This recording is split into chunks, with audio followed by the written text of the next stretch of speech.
Hai semua, Assalamualaikum warahmatullahi wabarakatuh. Kembali lagi di channel kami. Kali ini kami akan bercerita mengenai hantu kuntilanak dan fakta ilmiah ya. Yuk gak usah lama-lama lagi, check it out.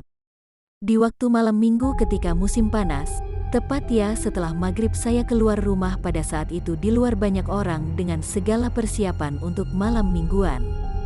Tiba-tiba teteh saya bilang bahwa ada suara kuntilanak loh di belakang rumah. Saya tidak percaya dengan hal itu, jawab saya, dan respon saya, ngapain kuntilanak jam segini udah keluar. Tetapi setelah teteh dan suami ya pergi buat malam mingguan, baru saya mendengar suara kuntilanak di atas pohon bambu. Tidak disangka ternyata suara kuntilanak yang asli, tidak seseram seperti di film horor tertawa terbahak-bahak, tetapi seperti suara kucing kelaparan. Hahaha, sangat lucu sekali. Kemudian saya dan ponakan saya mencari asal suara tersebut sampai ke sumber yah pohon bambu di sebelah rumah saya. Kami berdua menggunakan senter dan dicari-cari, tidak ada apa-apa dan tidak menemukan apa-apa. Tidak sesuai dengan ekspektasi yang dipikirkan, seperti film horor yang menyeramkan.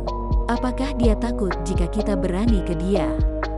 Tapi jika dengar cerita teman-teman mengenai melihat penampakan kuntilanak, mereka disosokkan dengan perempuan berambut panjang sampai menutupi muka, menggunakan pakaian putih menutupi semua badannya, tidak ketat, tidak tipis, kemudian suka tertawa dan menangis, dan bisa melayang di udara.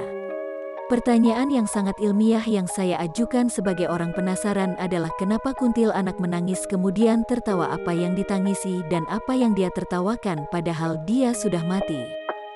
Apakah dia masih mikirin hutang pas dia hidup dan tidak ada lelucon yang membuat dia ketawa jadi stres kayak yah dia? Kedua, dia pakai baju putih dan tidak ketat dan tidak tipis serta menutup semua aurat. Dia bagus sih, cuma kurang aja rambut kan masih aurat, jadi kenapa gak ditutup ya? Kemudian dia beli baju yah di mana yah, kan seharusnya dia mayat yang dikafanin ketika dikubur. Jadi kafan itu tidak dijahit, tapi setelah dia bangun mengantui kafan jadi baju gitu, dia jahit di mana ya? Kemudian dari segi gaya rambut, digambarkan rambutnya panjang terurai hitam. Pertanyaan, emang dia gak bisa berpenampilan dengan baik yah? Padahal kan perempuan sewaktu hidup psikologi perempuan itu ingin dilihat cantik, glowing oleh orang lain, terutama laki-laki. Untuk mendapatkan perhatian yah pas udah mati enggak dipikirin sil rambut ya. Kacau banget nih Kunti, kalau dia dapat sil baju, berarti ada kan pasar makhluk gaib yah. Seharusnya cukur aja lah rambut ya biar agak pantas. Lagian buat apa dia berpenampilan kayak gitu, bikin serem manusia yang masih hidup dengan tujuan nakutin. Gak ada kerjaan banget sih loh, waktu hidup banyak hutang terus mati gak ada kerjaan loh. Hahaha, dasar bahlul, bercanda. Jadi teman-teman, tidak logis kalau kita takut dengan makhluk yang putus asa seperti itu. Kita kuat dia yang lemah sehingga mengakhiri hidup ya untuk terhindar dari lilitan hutang orang kerja yah. Jail main-main aja makan ya pas mati yah, bukan yah sibuk beramal baik malahan jailin orang gak jelaskan tuh Kunti jitak mah. Mari kita kupas fakta ilmiahnya. Hantu adalah entitas yang seringkali dianggap sebagai makhluk supernatural yang menakutkan. Namun, dalam konteks cerita dan mitos, seringkali dikisahkan bahwa hantu takut pada orang yang berani atau berani menghadapi mereka. Ini adalah elemen fiksi dalam budaya populer dan tidak berdasar pada fakta nyata karena hantu sendiri tidak memiliki eksistensi yang terbukti dalam dunia nyata. Albert Einstein mengusulkan dasar ilmiah untuk realitas hantu berdasarkan hukum pertama termodinamika. Jika energi tidak dapat diciptakan atau dimusnahkan tetapi hanya berubah bentuk, apa yang terjadi pada energi tubuh kita ketika kita mati? Mungkinkah itu dimanifestasikan sebagai hantu? Ini mungkin dapat dianggap sebagai asumsi yang masuk akal. Tetapi ketika menggali lebih lanjut fisika dasar, maka jawabannya sangat sederhana dan sama sekali tidak misterius. Yakni setelah seseorang meninggal, energi dalam tubuhnya akan pergi ke semua energi organisme pergi, yaitu ke lingkungan. Tapi hantu melepaskan energi dalam bentuk panas, dan tubuh ditransfer ke hewan yang memakan kita seperti hewan liar jika kita tidak dikubur setelah mati, atau cacing dan bakteri beserta tumbuhan jika tubuh dikubur setelah mati.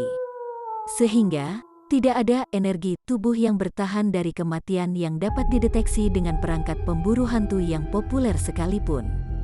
Beberapa alasan fiksi mengapa hantu takut pada orang yang berani. Keberanian memancarkan energi positif. Dalam cerita-cerita, orang yang berani seringkali memiliki energi positif yang kuat. Hantu yang biasanya dihubungkan dengan energi negatif mungkin merasa terganggu atau lemah oleh energi positif ini. Keberanian melambangkan ketidakpercayaan pada hantu. Orang yang berani mungkin cenderung tidak percaya pada keberadaan atau kekuatan hantu.